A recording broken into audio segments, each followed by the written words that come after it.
The Honorable Chief Minister of Telangana, Shri Revanth Reddy Garu, will now deliver the keynote address.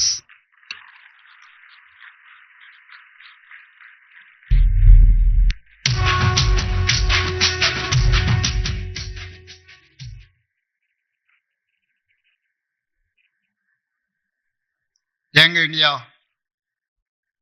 Police school ప్రారంభోత్సవ కార్యక్రమానికి నాతో పాటు ముఖ్య అతిథులుగా విచ్చేసిన ఐటీ అండ్ ఇండస్ట్రీస్ మినిస్టర్ మిత్రులు శ్రీధర్ బాబు గారు, ఈ కార్యక్రమంలో పాల్గొన్న శాసన మండలి చీఫ్ విప్ పట్నం మహేందర్ రెడ్డి గారు, స్థానిక పార్లమెంట్ సభ్యులు కొండ విశ్వేశ్వరరెడ్డి గారు, స్థానిక శాసనసభ్యులు మిత్రులు ప్రకాష్ గౌడ్ గారు, చేవెళ్ళ శాసనసభ్యులు యాదయ్య గారు, శాసనసభ్యులు నాగరాజ్ గారు, శాసనసభ్యులు కుంభం అనిల్ రెడ్డి గారు, రాష్ట్ర DGP Jitender garu, Hyderabad police commissioner, ఈ young India police academy police school incharge C V Anand garu, Stephen Ravindra గారు, ఇతర పోలీసు ఉన్నతాధికారులు, పోలీసు కుటుంబ సభ్యులందరికీ కూడా నా శుభాకాంక్షలు తెలియజేస్తున్నా. హోంగార్డ్ నుంచి డీజీపీ వరకు కాకి డ్రెస్ వేసుకునే ప్రతి పోలీసులకు ఈ యంగ్ ఇండియా పోలీస్ స్కూల్ అనేది అత్యంత ముఖ్యమైనది. తల్లిదండ్రులుగా మీరు మీ విధి నిర్వహణలో కుటుంబానికి సమయం ఇవ్వలేక మీ పిల్లల చదువుల మీద సరైన దృష్టి సారించకపోవడము, మీ పిల్లలు బాగా చదువుకుంటున్నా వాళ్ళు చదువుకుంటున్నారో లేదో అనే ఆందోళనతో పోలీస్ సిబ్బంది, అది హోంగార్డ్ కావచ్చు, వివిధ హోదాలలో ఉన్న పోలీస్ శాఖ సిబ్బంది తల్లిదండ్రుల యొక్క ఆలోచన, వాళ్ళ ఆవేదన ఇది. పోలీస్ కుటుంబాలతో, పోలీస్ శాఖతో నాకు అత్యంత అనుబంధము. ఆ శాఖలో ఉండే సిబ్బంది యొక్క ఆలోచన విధానము నాకు ఒక స్పష్టమైన అవగాహన ఉన్నది. ఎన్నికల సందర్భంలోనే ఎలక్షన్ మేనిఫెస్టోలో నేను ఈ విషయాన్ని పొందుపరచడం జరిగింది. అప్పుడు పోలీస్ శాఖ సిబ్బంది కానీ రాజకీయ నాయకులు కానీ దీని మీద ఎవరు ప్రత్యేకంగా దృష్టి పెట్టలేదు. ఎందుకంటే ఎన్నికల్లో ఇచ్చే హామీలకు ఎన్నికల తర్వాత ఫలితాలు వచ్చిన తర్వాత పెద్దగా ప్రాధాన్యత ఉండదు అన్న ఆలోచన ఉందేమో, అందుకే ఎవరు దీని మీద పెద్దగా దృష్టి పెట్టలే.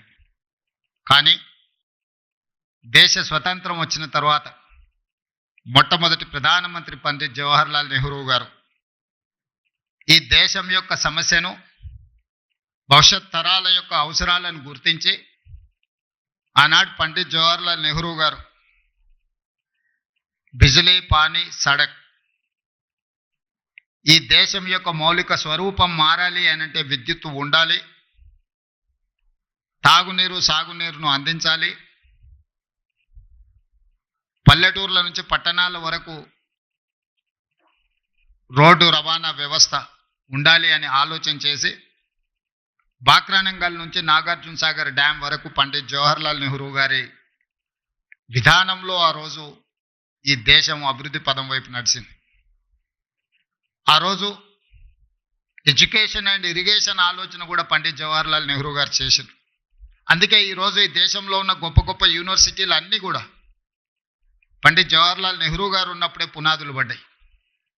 ఆ యూనివర్సిటీల నుంచి వచ్చిన విద్యార్థులే ఈ దేశ భవిష్యత్.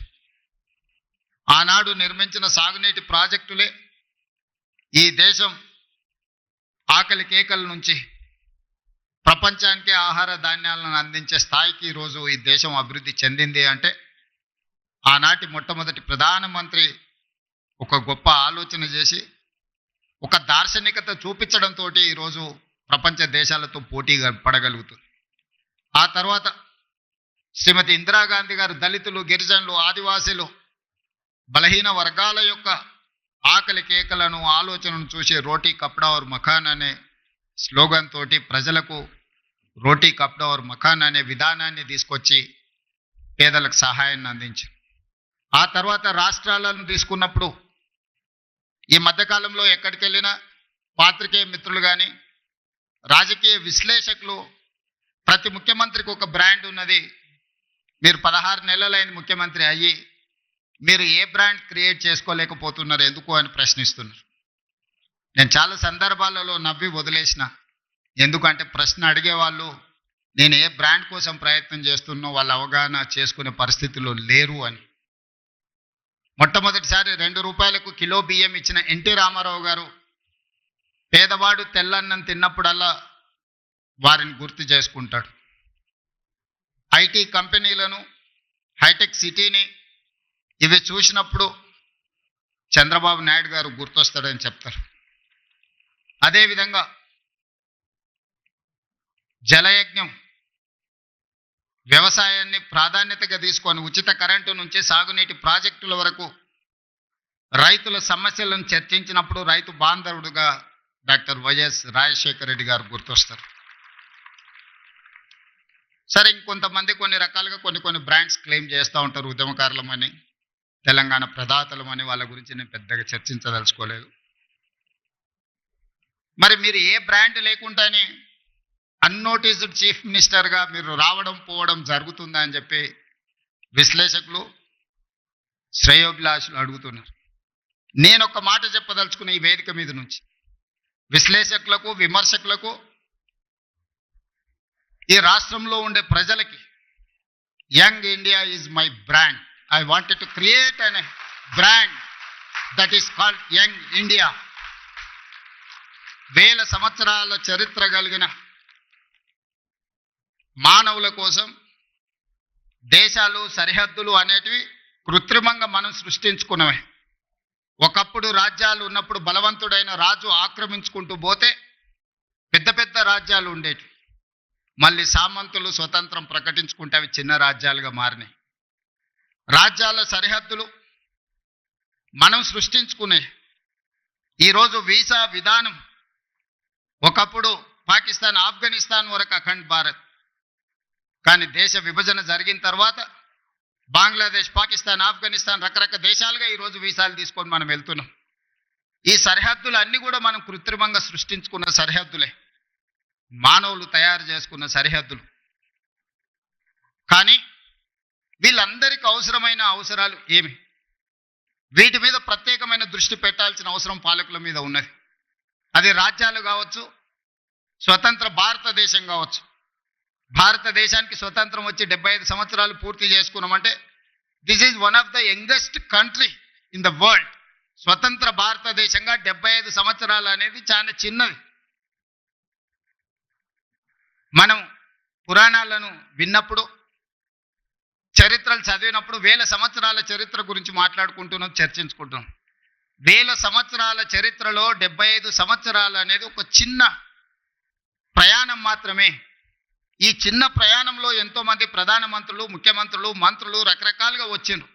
కానీ కొద్దిమంది మాత్రమే చరిత్రలో నిలబడ్డారు. ఆ కొద్దిమంది చరిత్రలో తీసుకున్న నిర్ణయాలు చరిత్రనే మలుపు తిప్పే విధంగా రాష్ట్రాలు, దేశాలు అభివృద్ధి పదం వైపు నడిచినాయి. క్లోజ్డ్ ఎకానమీ నుంచి open economy, liberalisation, privatisation, globalisation.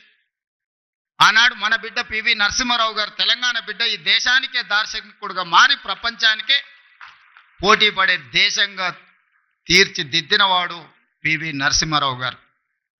ఈరోజు దేశంలో ఎవరికి ఇష్టం ఉన్నా లేకపోయినా, వారికి నచ్చినా నచ్చకపోయినా పివి నరసింహారావు గారి పేరు తీసుకోకుండా లిబరలైజేషన్, ప్రైవేటైజేషన్, గ్లోబలైజేషన్, ప్రపంచ దేశాలతో భారతదేశం పోటీ పడుతున్న విషయాన్ని ప్రస్తావించలేరు. అది వారి యొక్క విజ్ఞత. ఈ పరిణామ క్రమంలో ఈరోజు ఇక్కడ ఉన్న ఐఏఎస్, ఐపీఎస్ అధికారులతో పాటు ఇక్కడికి వచ్చిన అందరినీ నా సూటి ప్రశ్న, మన భవిష్యత్ తరాలకు ఏం అవసరం ఉందో ఆ ప్రణాళికలు సిద్ధం చేయడమే పాలకులుగా మా మీద ఉన్న బాధ్యత. ప్రజలు మాకు ఇచ్చిన అధికారం మీ మీద పెత్తనం చెలాయించడానికి కాదు. ప్రజలు ఇచ్చిన అధికారం ప్రజలకు ఉపయోగపడాలి. ప్రజల శ్రేయస్సు కోసం మేము విధి విధానాలను సృష్టించాలి, ఆ విధి విధానాలు భవిష్యత్ తరాలకు ఉపయోగపడాలన్న ఆలోచనే మా ప్రభుత్వం యొక్క ఆలోచన, ప్రజాపాలన యొక్క విధానం అని చెప్పి నేను ఈ సందర్భంగా చెప్పదలుచుకున్నాను. అందుకే ఈరోజు ఒక్కొక్కరికి ఒక బ్రాండ్ ఉంది అనేది అయితే అంటున్నారు. ఈరోజు నా బ్రాండ్ యంగ్ ఇండియా. అందుకే ఈరోజు యంగ్ ఇండియా స్కిల్స్ యూనివర్సిటీని మనం మొదలు పెట్టుకున్నాం. యంగ్ ఇండియా స్పోర్ట్స్ యూనివర్సిటీని మనం మొదలు పెట్టుకుంటున్నాం. యంగ్ ఇండియా స్పోర్ట్స్ అకాడమీని మనం మొదలు పెట్టుకుంటున్నాం. నేను సౌత్ కొరియా విజిట్ చేసిన ఈ మధ్యకాలంలో మా మిత్రుడు శ్రీధర్ బాబు గారితో. హార్డ్లీ ఆ దేశం యొక్క జనాభా 10 to 12 మిలియన్స్. అంటే ఒక మన హైదరాబాద్లో ఎంత జనాభా ఉన్నారో ఆ దేశం మొత్తం జనాభా 1,20,00,000 మంది. కానీ ఒలింపిక్స్లో 32 మెడల్స్ వచ్చినాయి వాళ్ళకు. భారతదేశానికి గోల్డ్ మెడల్ గుండు 0. 140 కోట్ల జనాభా ఉన్న భారతదేశం ఒలింపిక్స్లో ఒక గోల్డ్ మెడల్ కూడా తేలేదు అని అంటే ఈ దేశం నిజంగా నిశితంగా ఆలోచన చేయాల్సిన అవసరం ఉన్నదా లేదా ఈరోజు పాలకులు ఆలోచన చేయాలి. ఒక చిన్న దేశం. నేను అక్కడ సౌత్ కొరియన్ స్పోర్ట్స్ యూనివర్సిటీ ఒక 30 acres క్యాంపస్, జస్ట్ ఆ స్పోర్ట్స్ అకాడమీని నేను చూడడానికి వెళ్తే అక్కడ ఒక అమ్మాయి కలిసింది నాకు. ఆ అమ్మాయి ఆర్చరీలో 3 గోల్డ్ మెడల్స్ సాధించింది. ఒక కాలేజ్ కిడ్ ఆ దేశం యొక్క ప్రతిష్ట 3 బంగారు పతకాలు సాధించి సౌత్ కొరియాను ప్రపంచ పటంలోనే గొప్పగా నించోబెట్టినప్పుడు 140 కోట్ల జనాభా ఉన్న ఈ దేశం ఒక గోల్డ్ మెడల్ సాధించలేదు అని అంటే నిజంగా ఈరోజు మనం ఏ ప్రణాళికల మీద ఆలోచన చేయాలనో మనందరం విశ్లేషించుకోవాల్సిన అవసరం ఉన్నది. ఇవాళ ఫీ రియంబర్స్మెంట్, ఇతర పథకాలు లేకపోతే మన ఆర్థిక స్తోమత పెరగడం వల్ల తల్లిదండ్రులకు పిల్లల యొక్క విద్య మీద ప్రత్యేకమైన దృష్టి సారించడం వల్ల మన స్పెండింగ్ కెపాసిటీస్ పెరిగినాయి. లేదా మన ఆదాయాన్ని మొత్తం పిల్లల చదువుల కోసమే పెడుతున్నాం. కానీ చదువుకున్న పిల్లలకు చదువుకు తగ్గ ఉద్యోగము, వృత్తి నైపుణ్యం ఉన్నదా అంటే లేదు. There is an gap between demand and supply. ఈరోజు ప్రతి సంవత్సరం మన దగ్గర ఉన్న 175 ఇంజనీరింగ్ కాలేజీల నుంచి 1,10,000 మంది ఇంజనీరింగ్ గ్రాడ్యుయేట్లను తెలంగాణ రాష్ట్రం ఉత్పత్తి చేస్తుంది. ఇందులో నాణ్యత ఎంత అని అంటే ఎవరి దగ్గర దీనికి జవాబు లేదు. Just like that engineering graduate పట్టా తీసుకొని వస్తే వాళ్ళ తల్లిదండ్రులు పాపం గ్రామీణ ప్రాంతాలలో మా పిల్లవాడు ఇంజనీరింగ్ చదువుకున్నాడు. ముఖ్యంగా నా నియోజకవర్గం నుంచి పేదవాళ్ళు వస్తుంటారు, సార్ నువ్వు ముఖ్యమంత్రి గారివి ఎలాంటి పెద్ద కంపెనీలకు చెప్తే మా పిల్లోడికి ఉద్యోగం వస్తుంది.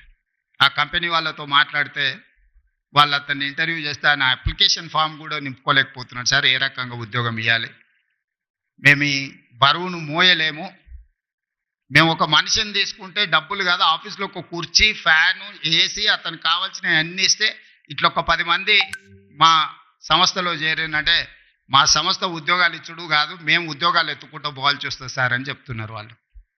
అందుకే ఈరోజు ఆలోచన చేసి 1,10,000 మంది ఇంజనీరింగ్ గ్రాడ్యుయేట్లను ప్రతి సంవత్సరం తయారు చేస్తున్న తెలంగాణ రాష్ట్రం వాళ్ళకి సాంకేతిక నైపుణ్యం నేర్పించాలి. ప్రపంచ దేశాలలో ముఖ్యంగా మిడిల్ ఈస్ట్ కంట్రీస్లో, డెవలప్డ్ కంట్రీస్లో కూడా చాలా ఆపర్చునిటీస్ ఉన్నాయి. కానీ డిమాండ్ సప్లైలో ఉన్న గ్యాప్తో మనం ఏం చేసుకోలేకపోతున్నాం. అందుకే ఆ గ్యాప్ను ఫిల్ చేయడానికి, డిమాండ్ అండ్ సప్లైలో ఒక బ్రిడ్జ్ బిల్డ్ చేయడానికి యంగ్ ఇండియా స్కిల్స్ యూనివర్సిటీని మనం ప్రారంభించుకున్నాం. Young India skills university public private partnership ఈ దేశంలోనే ఒక బెస్ట్ యూనివర్సిటీని తయారు చేయాలని మన నిర్ణయం తీసుకొని ఆ యూనివర్సిటీకి మహేంద్ర అండ్ మహేంద్ర కంపెనీస్ మీకు అందరికి తెలుసు. ఈరోజు రోడ్ల మీద ప్రతి 4 వెహికల్స్లలో ఒక వెహికల్ మహేంద్ర వెహికల్ ఉంటాయి. ఆ గ్రూప్ ఆఫ్ కంపెనీస్ చైర్మన్ మన young India skills university chairperson. ఒక ప్రైవేట్ కార్పొరేట్ కంపెనీ దిగ్గజాన్ని రాష్ట్ర ప్రభుత్వం ఒప్పించి మన తెలంగాణ రాష్ట్ర ప్రభుత్వం ప్రారంభించుకున్న యంగ్ ఇండియా స్కిల్స్ యూనివర్సిటీకి ఈరోజు చైర్పర్సన్గా ఉన్నాడు. ఈరోజు మహేంద్ర యూనివర్సిటీ ఉన్నది ఇక్కడ. సక్సెస్ఫుల్గా వాళ్ళు ఒక అకాడమీని నడపగలుగుతున్నారు. ఆ వ్యక్తినే తెలంగాణ రాష్ట్ర ప్రభుత్వం ఒప్పించి మన యంగ్ ఇండియా స్కిల్స్ యూనివర్సిటీకి ఈరోజు చైర్పర్సన్గా ఉండి 60 ఎకరాలలో ఫ్యూచర్ సిటీలో యూనివర్సిటీని నిర్మించడమే కాకుండా ఒక 500 నుంచి 600 కోట్ల కార్పస్ ఫండ్ ఆ బోర్డుకి ఇవ్వదలుచుకున్నాం. It is autonomous. వాళ్ళు ఏ రూపాయి కూడా రాష్ట్ర ప్రభుత్వం దగ్గరికి రావాల్సిన పని లేదు. ఆ బోర్డులో ఉన్న డైరెక్టర్లు ఈరోజు ఈ రాష్ట్రంలో, ఈ దేశంలో, ఇంక్లూడింగ్ వేదిక మీద ఉన్న పార్లమెంట్ సభ్యులు అపోలో హాస్పిటల్స్ గ్రూప్. విశ్వేశ్వరరెడ్డి గారి ఫ్యామిలీ కూడా one of the board director in that young India skills university. ఎక్కడ రాజకీయ పరమైన ఆలోచన చేయలే, దిగ్గజాలుగా రాణించిన వాళ్ళని బోర్డ్ ఆఫ్ డైరెక్టర్స్గా తీసుకున్నాం. రెడ్డి ల్యాబ్స్ కావచ్చు, అరవిందో కావచ్చు, ఇట్లాంటి కార్పొరేట్ కంపెనీలు సక్సెస్ స్టోరీ ఉన్నోళ్ళు మన young India skills university board of డైరెక్టర్స్గా ఉన్నారు. ఆ బోర్డ్ ఆఫ్ డైరెక్టర్స్కి చైర్పర్సన్గా ఆనంద్ మహేంద్ర ఉన్నాడు. ఈరోజు అదొక సక్సెస్ స్టోరీ కింద ప్రపంచానికే ఒక ఆదర్శంగా స్కిల్ డెవలప్మెంట్లో మనం ఇంతకుముందు స్కిల్స్లో మీకు డిప్లొమా ఉంది, సర్టిఫికెట్ కోర్స్ ఉంది, కానీ డిగ్రీ లేదు. ఇప్పుడు మన యూనివర్సిటీ నుంచి డిగ్రీ ఇస్తున్నాం. ఎందుకంటే వాళ్ళు ఫ్యూచర్లో వాళ్ళు మాస్టర్స్ చదవాలంటే డిగ్రీ సర్టిఫికెట్ లేకపోతే వాళ్ళు ఫర్దర్గా చదవలేరు. అందుకే ఆలోచన చేసి ఆ యంగ్ ఇండియా స్కిల్స్ యూనివర్సిటీలో చదువుకున్న వాళ్ళకు 4 years కోర్స్ కంప్లీట్ చేస్తే వాళ్ళకు డిగ్రీ సర్టిఫికెట్ ఇచ్చి ఇతర దేశాలలో మాస్టర్స్ చదువుకోవడానికి వాళ్ళకు అవకాశం కల్పించినాం.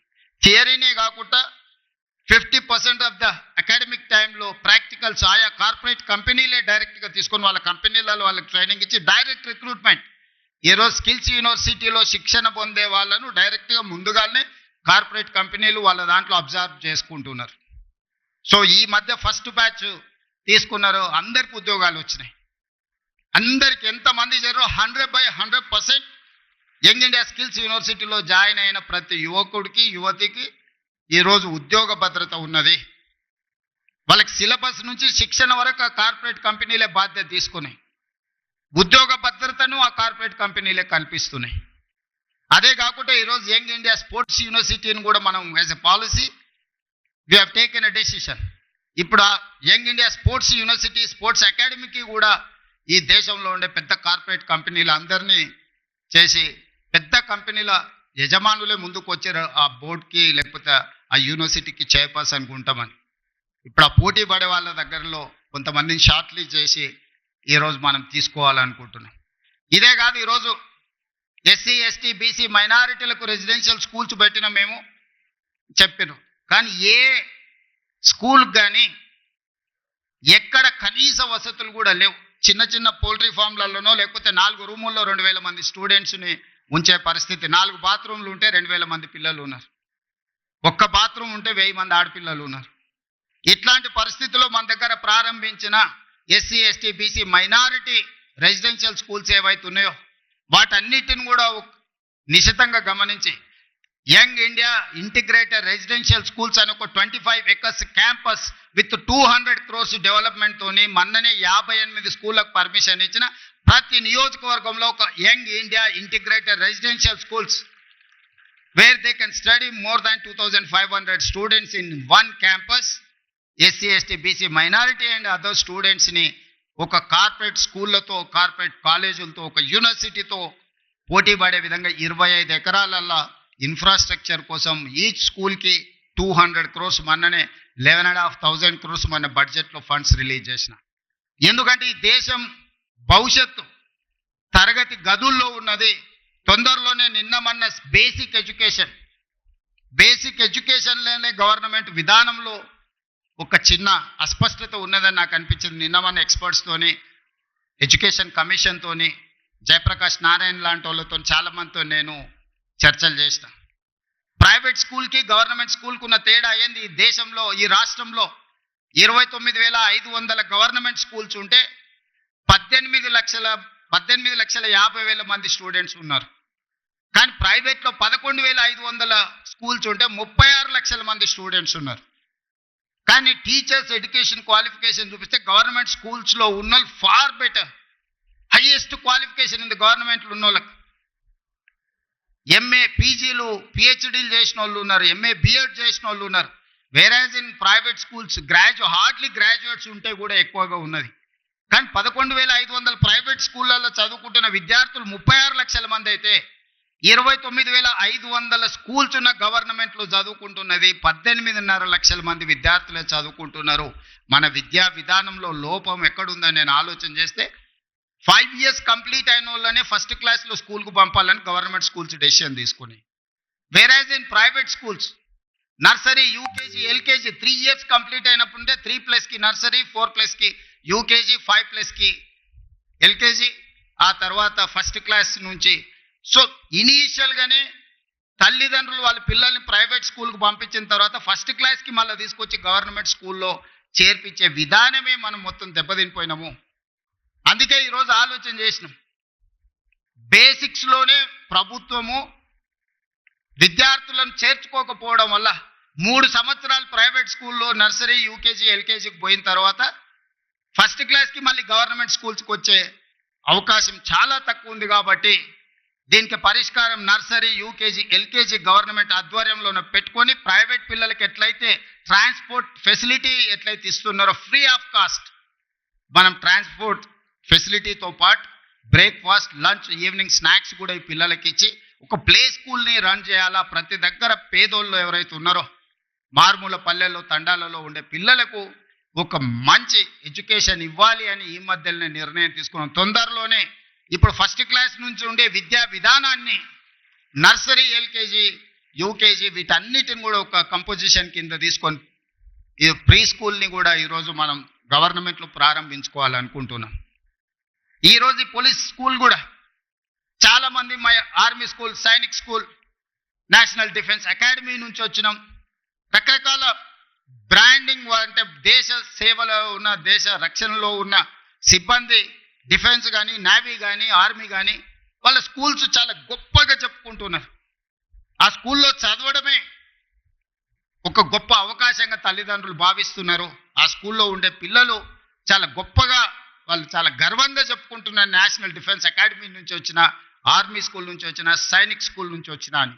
కరెక్ట్, వాళ్ళు బాగున్నారు కాబట్టి చెప్పుకుంటున్నారు. మరి పోలీస్కి ఏమైందని నేను అడుగుతున్నా. మనం కాంపీట్ చేయలేమో వాళ్ళతోటి? మనకు శక్తి లేదా? మనకు విజన్ లేదా? పోలీస్ స్కూల్ ఎందుకు కాంపీట్ చేయొద్దు? ఎన్డీఏ స్కూల్తో మనం పోటీ పడలేమా? ఆర్మీ స్కూల్తో మనం పోటీ పడలేమా? వాళ్ళకి ఇస్తున్న ఇన్ఫ్రాస్ట్రక్చర్ గవర్నమెంట్కి ఇవ్వడానికి గవర్నమెంట్కి ఉన్న 3 లక్షల కోట్ల బడ్జెట్లో ఇది ఒక పెద్ద లెక్కన. అందుకే ఈరోజు నేను స్పష్టంగా ఆలోచన చేసి ఇక్కడ వేదిక మీద ఉన్న ఉన్నతాధికారులతో పాటు ఇక్కడ ఉన్న పోలీస్ సిబ్బంది, హోంగార్డ్ నుంచి డీజీపీ వరకు ఉన్న పోలీస్ సిబ్బంది నేను అడుగుతున్నా, మీ బ్రాండ్ మీరు క్రియేట్ చేసుకోండి. ఎక్కడైనా మీ పిల్లలు కలిస్తే నేను పోలీస్ స్కూల్లో చదువుకుంటున్నాను చెప్పుకునే విధంగా ఈ స్కూల్ని తీర్చిదిద్దాలి. మీకు ఏం కావాలనో గవర్నమెంట్ మీతోనుంది, మీ ముఖ్యమంత్రి మీతోనున్నాడు. మీకు నిధులు కావచ్చు, అనుమతులు కావచ్చు, ఏం కావాలన్నా కేజీ టు పీజీ వరకు మీ పోలీస్ స్కూల్ని మీరు తీర్చిదిద్దుకోండి. నేను ఉన్నంతకాలం మీకు నిధులకు కానీ, అనుమతులకు కానీ ఎలాంటి ఇబ్బంది రాదు అని నేను మీకు మాటిస్తున్నా. ఎందుకు మీ పిల్లలు ఆత్మ న్యూనత భావంతో బాధపడాలి? మా తల్లిదండ్రులు పోలీసు ఉద్యోగాలు చేసుకుంటున్నారని చెప్పుకోవడానికి ఎందుకు వాళ్ళు వెనకంజ వేయాలి? ఈ సమాజంలో అందరికంటే ఎక్కువగా సేవలు అందిస్తున్నది, అందరికంటే ఎక్కువగా రక్షణ కల్పిస్తున్నది, అందరికంటే ఎక్కువగా పేదలకు ఉపయోగపడుతున్నది పోలీస్ శాఖ. కానీ అది ఎందుకు మీరు మీ బ్రాండింగ్ మీరు ఎందుకు చెడగొట్టుకుంటున్నారని నేను అడుగుతున్నాను. అల్టిమేట్గా ఏ ఆఫీసర్ అయినా, ఏ చిన్న చిరుద్యోగి అయినా వాళ్ళ జీవితం అంతా కష్టపడేదంతా వాళ్ళ పిల్లల కోసమే కదా. ఆ పిల్లలు మంచిగా చదువుకొని ఈ దేశానికి నాయకత్వం వహించే నాయకులుగానో, ఈ దేశ నిర్మాణంలో పనికొచ్చే అధికారులుగానో రాణిస్తే అంతకంటే తల్లిదండ్రులుగా మీకు ఏముంటుంది సంతోషం అని నేను అడుగుతున్నా. అందుకే ఈ పోలీస్ స్కూల్ మన అందరి బాధ్యత. దీన్ని తీర్చిదిద్దడం అనేది మన సోషల్ రెస్పాన్సిబిలిటీ. నేను విశాల్ గోయల్కి నేను సూచన చేస్తున్నా, ఎందుకంటే సిలికాన్ వ్యాలీతో పోటీ పడే విధంగా షామీర్పేటలో ఫార్మా సైడ్ వీళ్ళు ఒక ఇన్ఫ్రాస్ట్రక్చర్ అంతా క్రియేట్ చేసిండ్రు. ఈరోజు ఫార్మా అంటేనే ఈరోజు వ్యాక్సిన్లో కానీ, బల్క్ డ్రగ్లో కానీ హైదరాబాద్, తెలంగాణకు ఉన్న ఇంపార్టెన్స్ మీకు అందరికీ తెలుసు. అందుకే కార్పొరేట్ కంపెనీలతో మాట్లాడండి. ముఖ్యమంత్రిగా నేను అనుమతిస్తున్న డీజీపీ గారికి, సివి ఆనంద్ గారికి, ఇక్కడ ఉండే ఐటీ కంపెనీల నుంచి ఫార్మా కంపెనీల వరకు పిలిచి మాట్లాడండి. వాళ్ళ కార్పొరేట్ సోషల్ రెస్పాన్సిబిలిటీ ఫండ్స్ని పోలీస్ స్కూల్లో డిపాజిట్ చేసే విధంగా వాళ్ళని మీరు మాట్లాడండి. ఈరోజు ఇంత ప్రశాంతంగా ఇన్ని వేల కోట్ల టర్నోవర్ ఉన్న కంపెనీలు సైబరాబాద్ కమిషనరేట్ పరిధిలో నడుస్తున్నాయంటే పోలీసు రక్షణ లేకుండా, పోలీసు భరోసా లేకుండా ఈ సంస్థలన్నీ నడుస్తున్నాయా? మరి వాళ్ళ కార్పొరేట్ సోషల్ రెస్పాన్సిబిలిటీ అంటే పోలీసు పిల్లల చదువులకు అవసరమైన సహాయం అందించడం వాళ్ళ బాధ్యత కాదా? అందుకే ఈరోజు ప్రభుత్వ పరంగా ఎవరితో మాట్లాడాలో నాకు చెప్పండి, ఎవరితో అయినా నేను మాట్లాడతాను. మీ ఇన్ఫ్రాస్ట్రక్చర్ కాకుండా ఒక 100 కోట్లు మీ కార్పస్ ఫండ్ క్రియేట్ చేసుకొని ప్రతి రూపాయి కోసం గవర్నమెంట్ వైపు చూడొద్దు. బోర్డ్ ఆఫ్ డైరెక్టర్స్ కూర్చొని 100 crores మీ దగ్గర ఉంటే అందులోకి వెళ్ళి ఎవ్రీ ఇయర్ మీరు అకాడమిక్ ఇయర్ ప్లాన్ చేసుకోండి. ఆ బడ్జెట్ల నుంచి ఎట్లా ఖర్చు పెట్టుకోవాలో మీరే సొంతంగా నిర్ణయం తీసుకోండి. కార్పస్ ఫండ్ క్రియేట్ చేయడానికి అవసరమైన అనుమతులు ఏం కావాలో నాకు చెప్పండి. ఆ అనుమతులన్నిటిని ఇచ్చే బాధ్యత నాది. యంగ్ ఇండియా అనే title, I have not created this title. Mahatma Gandhi has created this title 1921 నుంచి 1931 వరకు 10 years స్వతంత్ర పోరాటంలో ఒక పత్రికను నడిపిండు. ఆ పత్రిక పేరు young India. That was the voice of India. ఈ భారతదేశం యొక్క ఆత్మ యంగ్ ఇండియాలో ఉంది. యంగ్ ఇండియా సృష్టికర్త మహాత్మా గాంధీ. ఆ స్పిరిట్ నుంచే, ఆ స్ఫూర్తి నుంచే ఈరోజు యంగ్ ఇండియా బ్రాండ్ తెలంగాణ రాష్ట్రంలో క్రియేట్ చేసుకున్నాం. అందరు ముఖ్యమంత్రులకు ఏవైనా వ్యవసాయం ఉండొచ్చు, సాగునీరు ఉండొచ్చు, భోజనం పెట్టి ఉండొచ్చు. My brand is education and employment. ఈ దేశ భవిష్యత్తే తరగతి గదుల్లో ఉందని సంపూర్ణంగా నేను నమ్ముతున్నా. ఈ తరగతి గదులను బలంగా నిర్మించినప్పుడే ఈ దేశ భవిష్యత్తు ఉజ్వలంగా ఉంటుంది. Health, education and employment is my brand. Young India is my brand. దీనికి అన్ని రకాలుగా మా ప్రభుత్వం మీకు సహకారాన్ని అందిస్తుంది. తక్కువ సమయంలో ఇంత మంచి క్యాంపస్ని క్రియేట్ చేసినందుకు అందరిని మనస్ఫూర్తిగా అభినందిస్తూ, పోలీస్ శాఖ సిబ్బందికి అందరికి సూచన చేస్తున్నాం, మీ పిల్లల్ని ఇక్కడ చేర్పించండి. వీలైనంత మేరకు మీ పిల్లల్ని ఇక్కడ చదివించుకోవడం ద్వారా మీ పిల్లల భవిష్యత్తును తీర్చిదిద్దుకోండి. గోయింగ్ ఫార్వర్డ్ ఏ విధంగా వాళ్ళకి ఇంకా మెరుగైన వసతులు ఏర్పాటు చేయాలను అన్నిటినీ ఆలోచన చేద్దాం. ఎడ్యుకేషన్ విషయంలో ఏమాత్రం కాంప్రమైజ్ కాకండి. మనం నిర్మాణం చేసుకుందాం. పోలీస్ శాఖలో ఈ మధ్యలోనే క్రికెట్లో వరల్డ్ కప్ ఆడిన Sirajuddin has passed maybe 12th class. అన్ని ఎగ్జామిషన్స్ ఇచ్చి క్రికెట్లో రాణించినందుకు డిఎస్పీ క్యాడర్ పోస్ట్ మీ డిపార్ట్మెంట్లో ఇచ్చిన. బాక్సింగ్ ఛాంపియన్ నిఖత్ జరీన్, ఒక అమ్మాయి బాక్సింగ్ ఛాంపియన్ అయినందుకు ఆ అమ్మాయికి కూడా డిఎస్పీ ఉద్యోగం ఇచ్చినాం పోలీస్ శాఖలో. సో ఈరోజు ఒక సిరాజుద్దీన్, ఒక నిఖత్ జరీన్ చదువులో కాదు క్రీడల్లో రాణించినా కూడా గ్రూప్ 1 క్యాడర్ డిఎస్పీ పోస్టులు వచ్చినాయంటే మీరు మీ పిల్లలకు ఆ స్ఫూర్తిని ఇవ్వండి. ఆ క్రీడాకారులు మీ పోలీస్ శాఖనే కాబట్టి అప్పుడప్పుడు వాళ్ళని ఇక్కడికి వచ్చి పిల్లలతో ఇంటరాక్ట్ అయ్యే విధంగా వాళ్ళను వీక్లీయో, మంత్లీయో, ఎవ్రీ 15 daysకో ఎప్పుడు వాళ్ళకి సమయం దొరికినా ask them to spend some time with this kids. దాంతో పిల్లలు ఇన్స్పైర్ అవుతారు. దాంతో వాళ్ళు కూడా ఒక బాధ్యత, వాళ్ళకు కూడా వాళ్ళ స్ఫూర్తితోని కొత్త క్రీడాకారులు తయారవుతే వాళ్ళకు కూడా వాళ్ళ వృత్తి సంతృప్తినిస్తుంది. ఆ విధంగా వాళ్ళకు కూడా డైరెక్షన్ ఇవ్వాల్సిందిగా డీజీపీ గారికి నేను ఆదేశిస్తూ ఇంత మంచి కార్యక్రమాన్ని ఏర్పాటు చేసిన మీ అందరికీ మనస్ఫూర్తిగా అభినందనలు తెలియజేస్తూ మీ దగ్గర సెలవు తీసుకుంటున్నాను. ధన్యవాదాలు మిత్రులారా.